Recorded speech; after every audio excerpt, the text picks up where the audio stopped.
नमस्कार, जनता की पुकार में आपका स्वागत है। आप विधायकों को स्पीकर ने विधानसभा से किया बाहर, फिर विपक्ष ने लगाया गंभीर आरोप। दिल्ली विधानसभा के शीतकालीन सत्र के पहले दिन यानी 5 जनवरी को सदन में उपराज्यपाल वीके सक्सेना के अभिभाषण के दौरान विपक्षी दल आम आदमी पार्टी ने हंगामा किया। इस पर स्पीकर ने कुछ विधायकों ने बाहर ले जाने के निर्देश दिए गए, फिर समूचे विपक्ष ने वॉकआउट कर दिया। सदन में बाहर जाने के बाद विधायकों ने राष्ट्रपिता महात्मा गांधी की प्रतिमा के पास प्रदर्शन किया। आप विधायकों ने सदन में एलजी के अभिभाषण के दौरान प्रदूषण का मुद्दा उठाते हुए सदन की कार्यवाही का बहिष्कार किया। इससे पहले उपराज्यपाल के अभिभाषण के बीच रोकटोक कर रहे विधायक संजीव, जर्नैल सिंह, कुलदीप कुमार, सोमदत्त को स्पीकर ने बाहर ले जाने के निर्देश किए। फिर आम आदमी पार्टी के नेताओं ने प्रदर्शन किया। इस पर संजीव झा ने क्या कुछ कहा है, सुन लीजिए। पत्रकार साथियों को नमस्कार। जैसा कि आप सबको जानकारी है कि आज से हमारे दिल्ली विधानसभा का सत्र शुरू हुआ और पहला दिन था। आज पहला दिन एलजी साहब का अभिभाषण था और मुझे लगता है कि पिछले 3 महीने से दिल्ली की जनता प्रदूषण से परेशान है।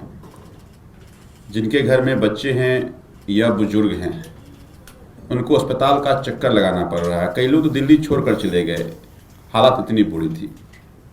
बहुत सारे एक्सपर्ट का ये कहना है कि दिसंबर का महीना सबसे ज़्यादा प्रदूषित महीना रहा है पिछले 12 साल में, और ये प्रदूषण क्रोनिक था। डॉक्टर ये कह रहे हैं कि बहुत सारे लोग वेंटिलेटर पे गए, कई लोगों को जान गंवाना पड़ा। तो ऐसे में हम सबकी जिम्मेदारी है कि हम प्रदूषण के विषय पे सरकार से जवाब लें कि आखिर ये नकारापन क्यों। और जब एलजी साहब का अभिभाषण था तो एलजी साहब के पास फॉर्मूला था। आप सबको याद होगा कि एलजी साहब ने कहा था कि अगर दिल्ली सरकार चाहे तो 80% प्रदूषण कम हो सकता है। सरकार बने 10 महीने हो गए, एलजी साहब से कभी मुलाकात नहीं हो पाई। ना एलजी साहब प्रदूषण को लेकर कभी एक टीवी पर कोई या किसी मीडिया में बातचीत किए कि फॉर्मूला का क्या हुआ। तो ऐसे में जब एलजी साहब आज उनका अभिभाषण सदन में था, हम सब की जिम्मेदारी थी कि हम उनसे पूछें कि वो जो 80% का फॉर्मूला था प्रदूषण कम करने का, उस फॉर्मूले का क्या हुआ। आखिर फिर ये इतनी प्रदूषण क्रॉनिक क्यों हुई। आखिर दिसंबर सबसे ज्यादा प्रदूषण महीना क्यों हुआ। क्योंकि उनके पास तो फॉर्मूला उन्होंने बताया था दिल्ली की जनता को। तो 3 बातें हो सकती हैं। या तो ये हो सकता है कि एलजी साहब की बातें सरकार नहीं सुन रहा हो, या एलजी साहब को दिल्ली की चिंता ना हो, बता नहीं पा रहे हो, या तीसरा उस समय मैं झूठ बोला था। तो मुझे यह लगता है कि दिल्ली की जनता को यह जानने का हक है कि अगर 80% प्रदूषण कम करने का तरीका एलजी साहब के पास था तो वो आखिर लागू क्यों नहीं हुआ। फिर दिल्ली की जनता के सेहत के साथ खिलवाड़ क्यों हुआ। फिर दिल्ली में लोगों को जान क्यों गंवानी पड़ी। और यही पूछने के लिए जब हम खड़े हुए तो हमें तुरंत मार्शल आउट कर दिया गया। स्पीकर साहब ने मार्शल को ऑर्डर किया और सबको सदन से बाहर कर दिया। और यह इतना बड़ा अपराध है कि सदन से ही बाहर नहीं किया, हम 4 साथियों को 3 दिन के लिए सदन से निलंबित कर दिया।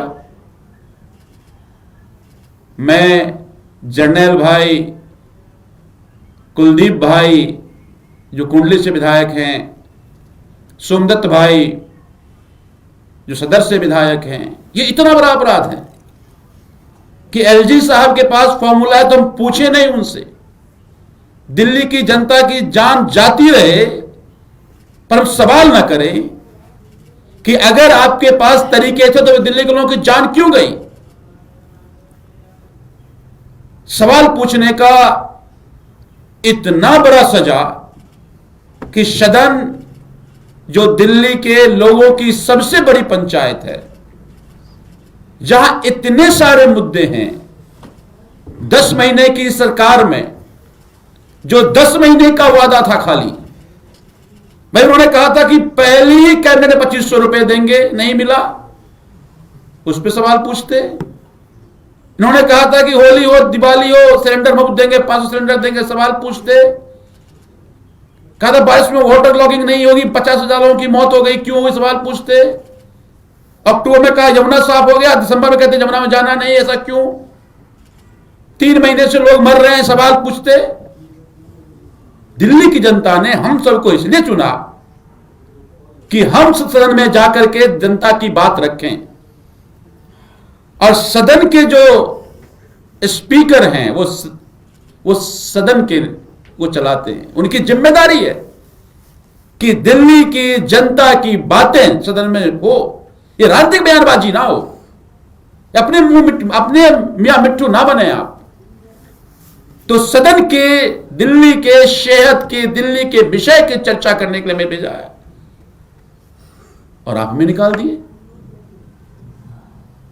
तो आप हमें निकाल दो, हम सब, अगर दिल्ली की प्रदूषण खत्म हो जाता है, हमारे सभी साथियों को निकाल दो, लेकिन हमारे निकालने से दिल्ली का प्रदूषण खत्म नहीं होगा। यह अत्यंत शर्मनाक है जो आज अध्यक्ष जी ने आज जो निर्णय सुनाया है। सवाल पूछना गुनाह नहीं है, लेकिन आप भले ही हमें निकाल दो, हम आपसे सवाल पूछते रहेंगे। जो सदन में हमारे साथी है वो ही पूछेंगे कि 15 लोगों की जान क्यों गई, किसकी जिम्मेदारी है ये, और हमें बाहर की, हम सड़क पे भी पूछते रहेंगे।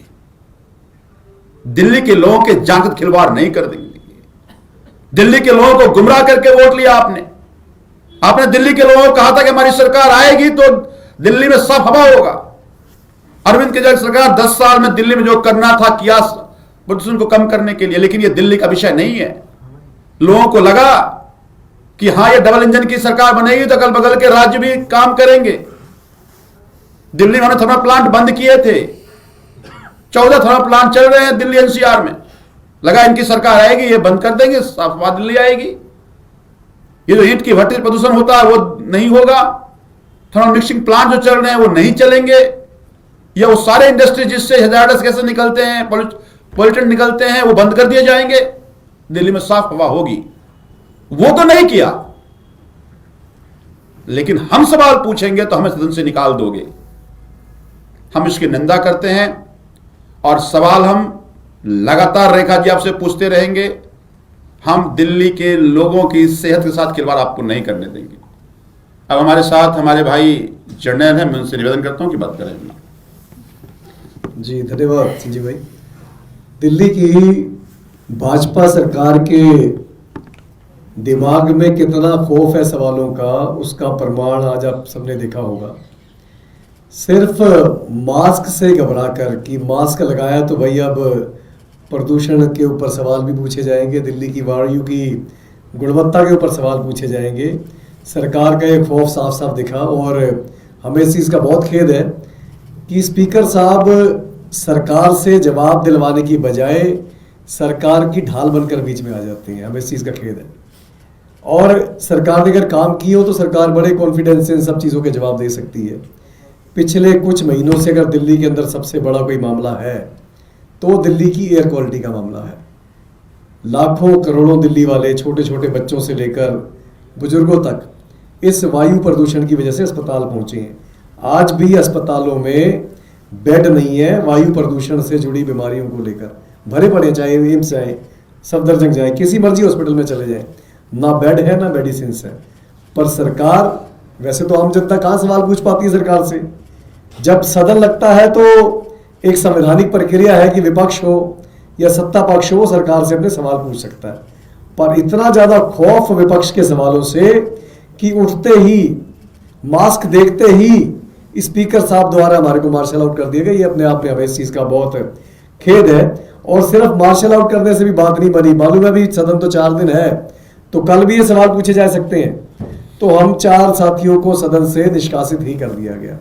पर हम आपके माध्यम से दिल्ली की भाजपा सरकार को संदेश देना चाहते हैं कि दिल्ली वालों के हक की कोई भी आवाज हो वो हम उठाते रहेंगे। आपकी इन चीजों से हम बिल्कुल नहीं डरेंगे। और स्पीकर साहब को निवेदन करना चाहते हैं कि स्पीकर साहब, आपका ओहदा बिल्कुल निष्पक्ष होता है, तो आप सरकार की ढाल ना बनकर सरकार से दिल्ली वालों के जो सवाल हैं, जो जिज्ञासाएं हैं और जो सरकार की जिम्मेवारियां हैं, उनके जवाब दिलवाने की हमको कृपा करें।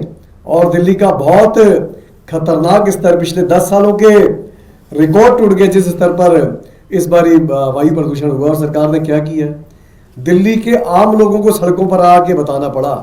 राजनीतिक पार्टियों ने तो बताया, दिल्ली के आम लोगों को सड़कों पर आना पड़ा कि भाई इस साल हालात बहुत खराब हो चुके हैं, आप AQI मीटर उसके मॉनिटरिंग सेंटर पर पानी डालने की बजाय सड़क पर आकर काम करें, मोहल्लों पर आकर काम करें।